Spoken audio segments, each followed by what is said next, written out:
হরে কৃষ্ণ। নমস্কার বন্ধুরা, চলে এসেছি আজকে আবার একটি নতুন ভিডিওর সাথে। আজ আমি হর পার্বতীর চরিত্র আলোচনা করব। শঙ্করের মনের শুদ্ধি প্রথমেই চমক লেগে যায়। সতী রামকে পরীক্ষা করতে গিয়ে সীতার রূপ নেন। রাম তখন সীতার বিরহে নিতান্ত কাতর ছিলেন। সতীকে সীতার বেশে দেখে লক্ষ্মণ তো চমকেই উঠল, কিন্তু রাম যুক্ত করে প্রণাম করল। তিনি দশরথপুত্র রাম কথা জেনে জিজ্ঞাসা করলেন, শঙ্কর কোথায়? আপনি বনে একা ঘুরছেন কেন? সতী কথা গোপন করলেও শঙ্কর জানলেন যে সতী সীতার রূপ ধরেছেন। এখন আর সতীর সহিত স্বামী স্ত্রীর সম্পর্ক রাখা যাবে না, কিন্তু সতীকে ত্যাগ করাও যাবে না। সতী পুণ্যবতী, তাকে কি ত্যাগ করা যায় না? আবার তার সহিত পূর্ব সম্পর্ক রাখাও পাপ। প্রকাশ করে শঙ্কর কিছু বলতে পারছিল না, অথচ হৃদয়ে খুব সন্তাপ করছিল। তখন সাধারণত মানুষের যেটা হয় তাহাই তিনি করলেন। মনে মনে রামকে স্মরণ করলেন। শঙ্কর রামকে প্রণাম করলেন।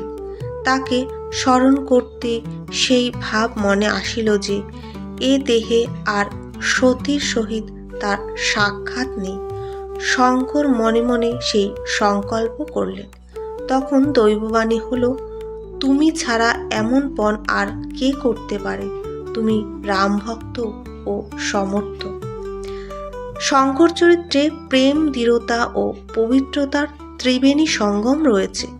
সংকটকালে রাম ভক্ত এই প্রকারের সংকল্পের প্রেরণা নিয়ে থাকেন ও সে সম্পর্ক রক্ষা করার শক্তি পেয়ে থাকেন।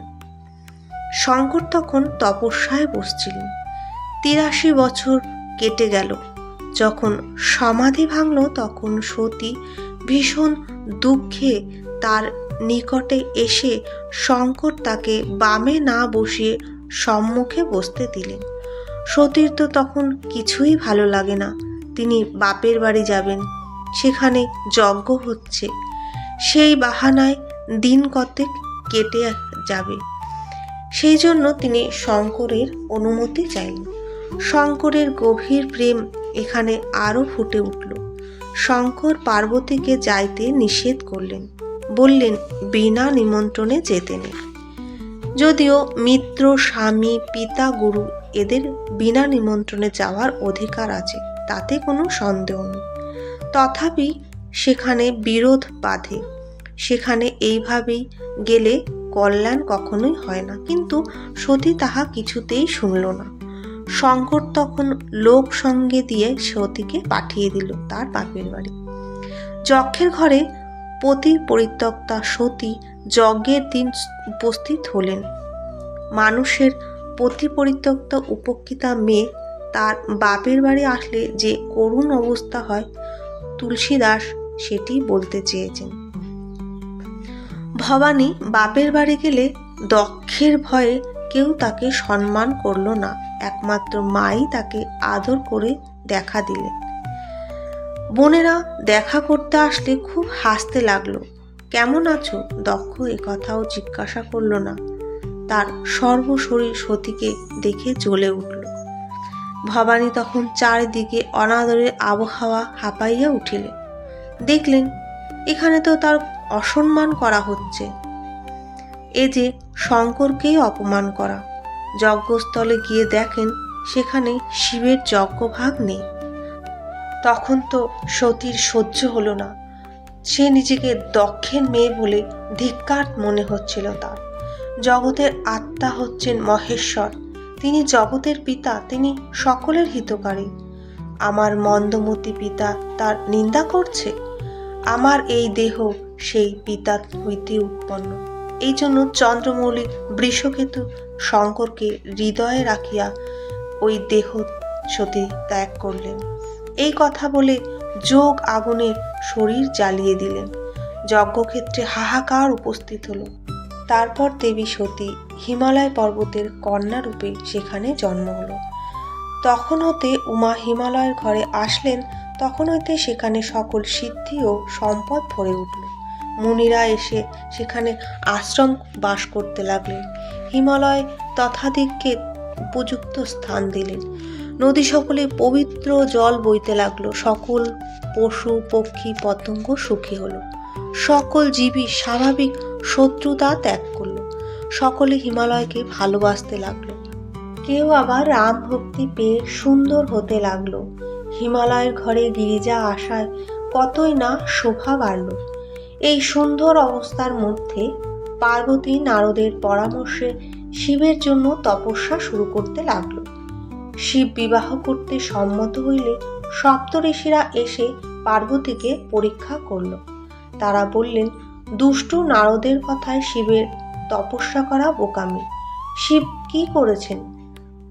5 জনের কথায় শিব তো সতীকে বিয়ে করেছিল, কিন্তু তাতে কি হলো? সতী অনাদর পেয়ে মরেই গেল। এখন নিজের দিব্য ঘুমাচ্ছে এবং দিন কাটাচ্ছে, কোনো কষ্ট নেই, ভিক্ষা করে খাচ্ছেন। এমন স্বাভাবিক একাকী লোকের ঘরে কি স্ত্রী স্থান পায়? কিন্তু পার্বতী তখনও অটল। তখন সপ্তঋষিদের কন্যা পছন্দ হলো। তারা শঙ্করকে খবর দিলেন যে বিয়ের সম্বন্ধ পাকা করতে। কিন্তু আবারও পরখ না করিয়ে পার্বতীকে লওয়ার পাত্র সপ্তঋষিরা তো নয়, এদিকে মদনও ভস্ম হয়ে গেছে। তখন তাহারা এসে পার্বতীকে তামাশা করলেন। তখন নারদের উপদেশে আমাদের কথা শোনো না। এখন তো তোমার শঙ্করকে বিবাহ করার প্রতিজ্ঞা মিথ্যে হইল। মহেশ্বর মদনকে ভস্ম করে দিলেন। তার উত্তরে পার্বতী যে কথা বললেন তাকে সমস্ত ভারতের নারীকে শাশ্বত কালের জন্য ধন্য করেছেন। মুনিদের কথা শুনে ভবানী হেসে বললেন, জ্ঞানী মুনিগণ, আপনারা ঠিকই বলেছেন। কেননা আপনারা এই জানেন যে শঙ্কর এতদিন সবিকার ছিলেন, এইবারে কামকে দগ্ধ করলেন।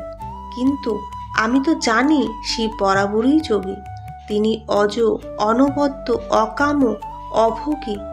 এই কথা জেনে আমি আমার কায় মনোবাক্যে প্রীতির সহিত শিবের সহিত বিবাহ করিয়ার মন স্থির করলাম। মুনিগণ, আপনারা জানিবেন যে আমার শিবকে বিবাহ করার পর ঈশ্বর সত্য করিবেন। আপনারা যে বললেন শিব মদন ভস্ম করেছেন, তাহা আপনারা বোঝার ভুল হইয়াছে। আগুনের স্বভাবই এই যে ঠান্ডা তাহার কাছে যাইতে পারে না। যদি কাছে আসে তাহলে অবশ্যই তাকে ধ্বংস হইতে হবে। মদনেরও সেই দশাই হয়েছিল। শঙ্কর স্বভাবতই অকামী, তাই তাকে কাছে যাইতে কাম ভস্ম হয়েছে। তুলসীদাস এইখানে পার্বতীর মুখ দিয়ে মদন ভস্ম রূপকের মানে সাফ করে দিলেন। ভারতের যে মেয়েরা কেন যে পার্বতীকে আদর্শ ধরে, কেন যে শিব পূজা করে এবং তার প্রভাব যে হিন্দু সমাজে কি, তার ইঙ্গিত করে বললেন, বিবাহ কিন্তু কামের জন্য নয়, বিবাহ আত্মায় আত্মায় মিলনের জন্য। হিন্দু মেয়েরা যখন শিবের মতো স্বামী পাওয়ার জন্য ব্রত করে থাকেন, তখন জানিয়া না জানিয়া এই আকাঙ্ক্ষাই প্রকাশ করে যে বিবাহের পবিত্র সম্পর্ক কামনার কোনো স্থান নেই। হর পার্বতীর চরিত্র এখানেই শেষ করলাম। ওম পার্বতী পাতায় হর হর মহাদেব। ভিডিওটি ভালো লাগলে অবশ্যই কমেন্টের মাধ্যমে জানাবেন। লাইক, শেয়ার, সাবস্ক্রাইব করে পাশে থাকার অনুরোধ করছি। নমস্কার।